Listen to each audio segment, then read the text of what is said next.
Good morning, dear students. The next topic is demand function. What is demand function? Demand function shows the relationship between quantity demanded and the factors influencing it. हमने demand के कुछ factors study किए थे कि demand पे ये factors effect करते हैं. कौन से फैक्टर्स हमने रीड किए थे, स्टडी किए थे पिछले टॉपिक में? इंडिविजुअल डिमांड के फैक्टर्स थे price of the commodity, price of related goods, income of the consumer, taste and preference and future expectation about price. इन सब का कुछ ना कुछ रिलेशन है डिमांड के साथ. तो वो जो रिलेशनशिप है, that functional relationship between these, इसका जो फंक्शनल रिलेशन होगा that is called demand function. The functional relation between demand and it's factors. ये इसका मीनिंग हुआ that it shows the relationship between quantity demanded and the factors influencing it. It can be either with respect to one consumer or to all the consumers. ये बात individual demand पे भी effect करती है and सभी consumers पे भी apply होती है. मतलब मार्केट डिमांड फंक्शन पे भी ये चीज़ एप्लीकेबल है. ये जो हमने फैक्टर्स मार्केट डिमांड के स्टडी किए थे, इसका और इसका भी तो कुछ रिलेशन होगा. मार्केट डिमांड और उसके फैक्टर्स का जो फंक्शनल रिलेशन है that is called market demand function. Individual का डिमांड का जो उसका फंक्शनल रिलेशन है that is called individual demand function. तो ये दो चीज़ें हम सेग्रीगेट करके बता सकते हैं. See what is individual demand function. It refers to the functional relation between individual demand and the factors affecting individual demand. तो इसको हम एक इक्वेशन की फॉर्म में कैसे दिखाएंगे? dx मतलब demand for a commodity x. x को हमने सपोज किया है कि x एक कमोडिटी है, ठीक है. x की डिमांड डिपेंड करती है प्राइस ऑफ x यानी price of commodity itself. PR stands for price of related goods, Y stands for income of the consumer, T stands for taste and preference, and F stands for expectation of change in price in future. ये सारी चीज़ें हमने factors affecting demand में study की थी. इन सब का functional relation with demand is called individual demand function. Clear? Similarly the next is market demand function. Market demand function में जो फैक्टर्स इफेक्ट करेंगे वो मार्केट वाले करेंगे. It means functional relationship between market demand and factors affecting market demand. इसमें कौन कौन से फैक्टर्स थे? ये सभी इंक्लूड थे.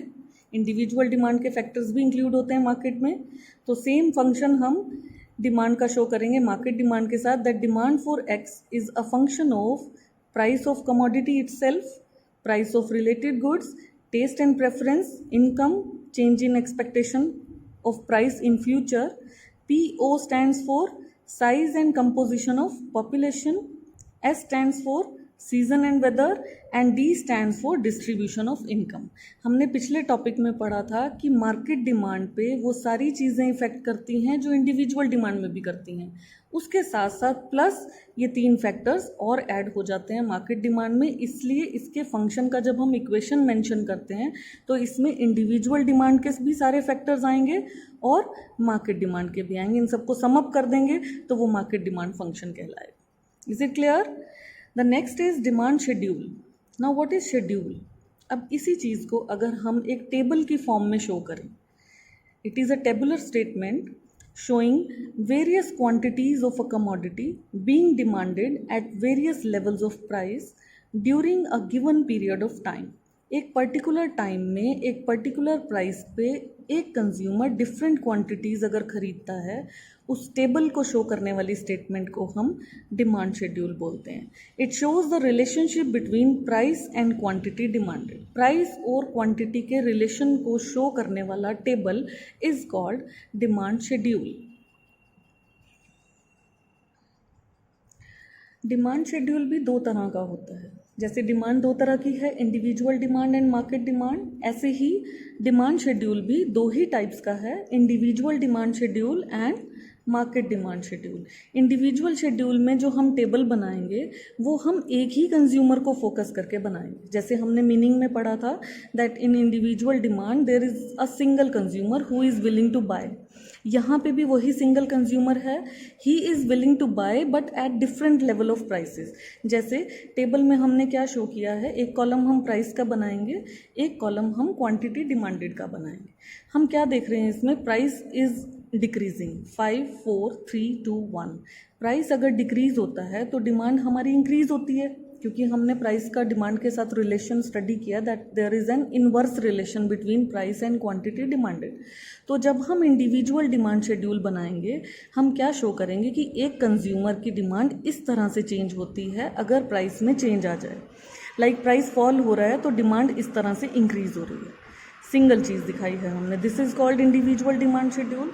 अगर हम मार्केट डिमांड की बात करते हैं तो उसमें ऑल द कंज्यूमर्स यानी सभी कंज्यूमर्स इंक्लूड हो जाते हैं। So in which all the consumers are willing to buy at different levels of prices, that schedule, that tabular statement, that table is called market demand schedule. See dear children, अगर हम ये समझें कि दो consumers हैं हमारे पास A and B, price वही है 5 4 3 2 1, बट अब हमारे पास दो हाउस होल्ड कंज्यूमर्स हैं, एक ए और एक बी। प्राइस कम होने पर डिमांड बढ़ती है, ये सबको पता है। तो कंज्यूमर ए की डिमांड जो है वो बढ़ी 1 2 3 4 5, बट कंज्यूमर बी की हो गई 2 3 4 5 6। हम कोई भी डिजिट्स लिख सकते हैं, इसमें ऐसा कुछ नहीं है कि हमें सीरियल वाइज लिखना है।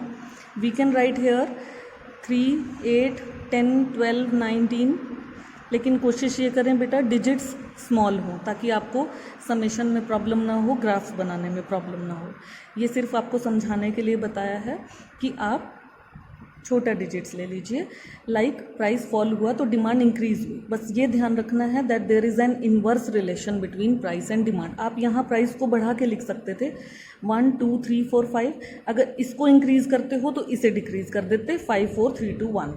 I hope it is clear that there is an inverse relation between price and demand। अब यहाँ कंज्यूमर आ गए दो, तो दोनों की डिमांड्स हमने सेपरेट लिखी, बट जब हम इन दोनों को प्लस कर देंगे demand of A and demand of B, it will become market demand. ये शेड्यूल जो बना है, this table is market demand schedule because we are talking about more than one consumer here. यहाँ आप दो कंज्यूमर की जगह 3 भी ले सकते थे, 4 भी ले सकते थे, बट समझाने के लिए दो कंज्यूमर्स लिए हैं हमने। इन दोनों की डिमांड्स को हम प्लस करके क्या शो कर सकते हैं, that is this is market demand schedule and it was individual demand schedule, क्योंकि यहाँ पे हमने एक ही कंज्यूमर की बात की थी। Is it clear? The next is demand curve. Now what is demand curve? Like schedule को हमने टेबुलर स्टेटमेंट बोला था क्योंकि वो टेबल की फॉर्म में था। अब डिमांड कर्व ग्राफिकल फॉर्म में होगा उसी शेड्यूल का, अगर हम ग्राफिकल रिप्रेजेंटेशन कर देते हैं तो उसको हम डिमांड कर्व बोलते हैं। It is the locus of all the points showing various quantities of a commodity that a consumer is willing to buy at various levels of price। अलग अलग प्राइसेस पे कंज्यूमर अलग अलग क्वांटिटी परचेज कर रहा था, ये हमने एक टेबल की फॉर्म में यानी डिमांड शेड्यूल बनाया था। अब उस टेबल को अगर पॉइंट्स में लोकेट कर दें, ग्राफिकल रिप्रेजेंट कर दें उसको, तो हम उसी कंसेप्ट को क्या बोलते हैं, डिमांड कर्व। बात वही है that it shows the inverse relation between quantity and price keeping other factors constant. It can be drawn for any commodity, कोई भी चीज़ हो सकती है, कोई भी प्रोडक्ट हो सकता है, किसका हम कॉम्बिनेशन ग्राफ पेपर पे शो कर सकते हैं। लाइक डिमांड शेड्यूल्स, जैसे शेड्यूल हमने दो तरह के बनाए थे, individual demand schedule and market demand schedule, तो कर्व भी दो तरह के ही बनेंगे, individual demand curve and market demand curve. See what is individual demand curve. Again एक कंज्यूमर की बात होगी, जो हमने शेड्यूल बनाया था क्वांटिटी और प्राइस का। सी एक हम जगह हमने प्राइस लिया था, एक जगह हमने क्वांटिटी ली थी। The price was 5 4 3 2 1। प्राइस कम हो रहा है तो क्वांटिटी इंक्रीज हो रही थी 1 2 3 4 5। अगर इसी चीज़ को हम ग्राफिकल रिप्रेजेंट करें, एक्स एक्सिस पे हम लेंगे quantity, this Q is on x axis 1 2 3 4 5 1 2 3 4 5। Price को हम लेंगे वाई एक्सिस पे, दिस वॉज द प्राइस 1 2 3 4 5 1 2 3 4 5। ये हमने यहाँ पे एक्स एक्सिस और वाई एक्सिस पे price and quantity accordingly mention कर दी। अब जब हम ये पॉइंट्स प्लॉट करेंगे, ग्राफ कैसे बनता है? When quantity was 1 price was 5। See quantity 1 है तो प्राइस 5 है, यहाँ पे एक पॉइंट आ गया। जब क्वांटिटी 2 हो गई then price is 4, quantity 3 units पे प्राइस इज 3, 4 पे 2 एंड 5 पे 1। ये 5 पॉइंट्स का लोकेशन हमें मिला and when we draw a line then this is called demand curve.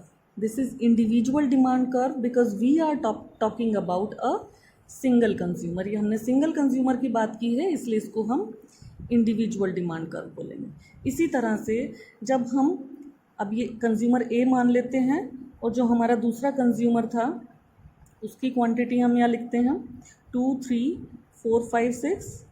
फिर हमने मार्केट डिमांड फाइंड आउट किया था इन दोनों को प्लस करके 1 + 2 3, 2 + 3 is 5, then 7, then 9 and then 11। अगर हम ग्राफ में ये वाले पॉइंट्स प्लॉट करते हैं तो वो जो कर्व बनेगा that will called market demand curve. See now, what is market demand curve? Now the graphical representation of market demand schedule। इसमें हमने एक कंज्यूमर का ये, दूसरे कंज्यूमर का ये और टोटल वाला ये ग्राफ कैसे बना है? सेम हमने क्वांटिटी डिमांडेड एक्स एक्सिस पे लेना है, प्राइस को हमने वाई एक्सिस पे लेना है। तो ये जो हमने शेड्यूल बनाया था, कंज्यूमर ए की डिमांड ये है, कंज्यूमर बी की डिमांड ये है और मार्केट डिमांड ये है। ठीक है, तो जब क्वांटिटी, पहले ए कंज्यूमर का ग्राफ देखिए।